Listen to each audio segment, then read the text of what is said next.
Hi guys, welcome back to my channel শতাব্দী ব্লগে সবাইকে স্বাগত। আজকে ব্লগটা আমি শুরু করছি। আশা করছি তোমরা ভালো আছো, আমিও খুব ভালো আছি। তো এখন 12টা 10 হয়ে গেছে, এখন আর গুড মর্নিং বলা যায় না। তো আমার পুজো দেওয়া হয়ে গেছে, চলো তোমাদেরকে দেখো। তারপর রান্না করব, চলো ভিডিওটা দেখতে থাকো, আমার সাথে থাকো। দেখো এখানে আমার পুজো দেওয়া কমপ্লিট হয়ে গেছে। তো এবার চলে যাবো রান্নাঘরে। দেখো আমি সকালবেলা চলে এসেছি রান্নাঘরে রান্না করার জন্য। তো দেখো কি রান্না করবো, এখন আলু ভাজা করছি, মুড়ি দিয়ে খাবো তার জন্য। তো সকালের টিফিনে কিন্তু আজকে আমি মুড়ি আর আলু ভাজা খাবো। তো মুড়ি আর আলু ভাজাটা নিয়ে নিয়েছি। তো চলো এখন সকালের টিফিনটা আমি করে নিই। মুড়িটা তো খাচ্ছিলাম আর তারপর দেখলাম প্রচণ্ডভাবে মেঘ করেছে, জামা কাপড় তুলতে ছাদে চলে এসেছে। আর এদিকে দেখো পুরো অন্ধকার করে এসেছে চারিদিকে। আর চারিদিকে দেখো গাছপালাগুলো তো কীভাবে হাওয়া হচ্ছে, মানে ঝড় হচ্ছে প্রচণ্ড পরিমাণে, চারিদিকটা পুরো অন্ধকার হয়ে গেছে। তোমরা কতটা বুঝতে পারছো জানি না, তবে প্রচণ্ডভাবে মেঘ করেছে, বৃষ্টি আসবে, একদম এসেই যাবে সেরকম একটা হয়েছে। আর দেখো কেমন আকাশটা, আমি তো উপর দিয়ে করছি বলে বোঝা যাচ্ছে না, কিন্তু পুরো অন্ধকার হয়ে গেছে। এদিকে আমাদের বাড়িতে প্যান্ডেলের কাজ শুরু হয়েছে, যেহেতু বাড়িতে পুজো হবে হরিনাম, তার জন্য প্যান্ডেল করা হচ্ছে। তো প্যান্ডেলের মধ্যে তো পুরো জল ঢুকে গেছে একদম, এই এত বৃষ্টির জন্য, মানে প্রচুর অন্ধকার করেছে আর কি বৃষ্টি হচ্ছে, দেখতে পাচ্ছ কেমন বৃষ্টি হচ্ছে।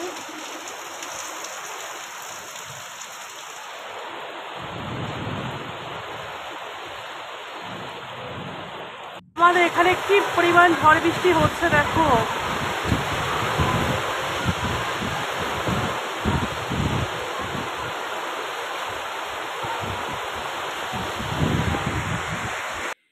দেখো প্যান্ডেলের অবস্থা কিরকম, জলে ভর্তি হয়ে গেছে একদম।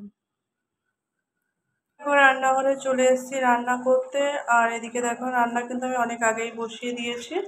তোমার ভাত হয়ে গেছে আর এখানে ডিমের ঝোলটা হচ্ছে, আর হবে পুঁই শাক কুমড়ো আলু চচ্চড়ি। তো আজকের মেনু ডিমের ঝোল আর পুঁই শাক কুমড়ো চচ্চড়ি। তো এটাই আজকে মেনু দুপুরে। তো এখানে আমার পুঁই শাক চচ্চড়িটা হচ্ছে।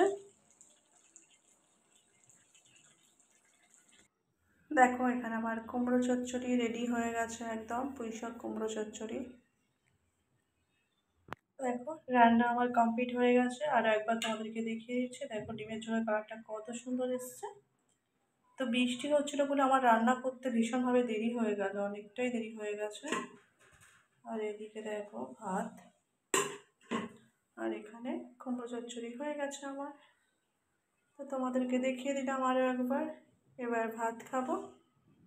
দেখো খাওয়া দাওয়া কমপ্লিট হয়ে গেছে আমার, আমি শুতে বসে আছি। এখন যাবো একটু ছাদে, যেহেতু অনেক বৃষ্টি হয়েছে, গাছগুলোকে একটু দেখে আসবো গাছগুলো কেমন আছে। দেখো ছাদে চলে এসেছি, আর দেখো গাছগুলো সব জল ভর্তি হয়ে গেছে।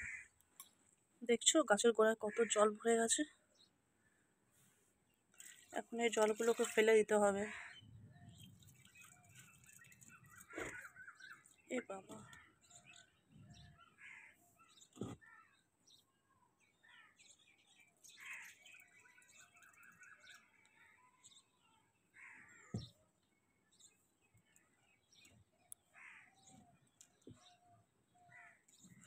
এই গাছটার গোড়াতেও দেখো কত জল জমে গেছে।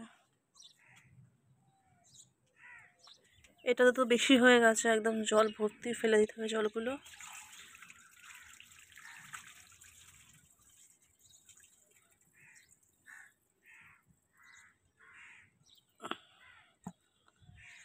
ফুল গাছটা দেখো এখানেও কিন্তু জল জমে গেছে, এই জলগুলোকে না ফেলে দিলে না, এত জল গাছের জন্য খারাপ আছে। এখন দেখো চলে এসেছি ঠাকুরের বাসনগুলো মাজবো।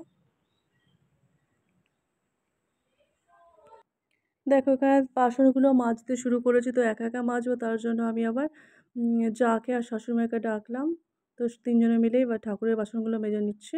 আর এগুলো মাজা হয়ে গেলে যাব ঠাকুরের যে পুজোর জিনিসপত্র লাগবে সেগুলো আনতে যাব, আমি আর আমার যা মিলে। তো দেখো বাসনগুলো কিন্তু আমার মাজা হয়ে গেছে, সব আমি উপরে ভাবে রেখে দিয়েছি। দেখো এভাবে মন্দিরের ওপরে রেখে দিয়েছি, যেহেতু পুজোটা কালকে, আজকে মেজে নিয়েছি, সব কমপ্লিট করে রেখেছি। দেখো এখানে আমার সন্ধ্যা দেওয়া হয়ে গেছে, যেহেতু সন্ধ্যাটা আমি দিইনি, আমার ছেলে দিয়েছে। তারপর দেখো দোকানে চলে এলাম। আজকে ভিডিওটি যদি তোমাদের ভালো লাগে লাইক কমেন্ট শেয়ার করবে, চ্যানেল নতুন হয়ে থাকলে চ্যানেলটিকে সাবস্ক্রাইব করে পাশে থাকে। সবাই ভালো থাকবে, সুস্থ থাকবে, সাবধানে থাকবে, সবাইকে টাটা।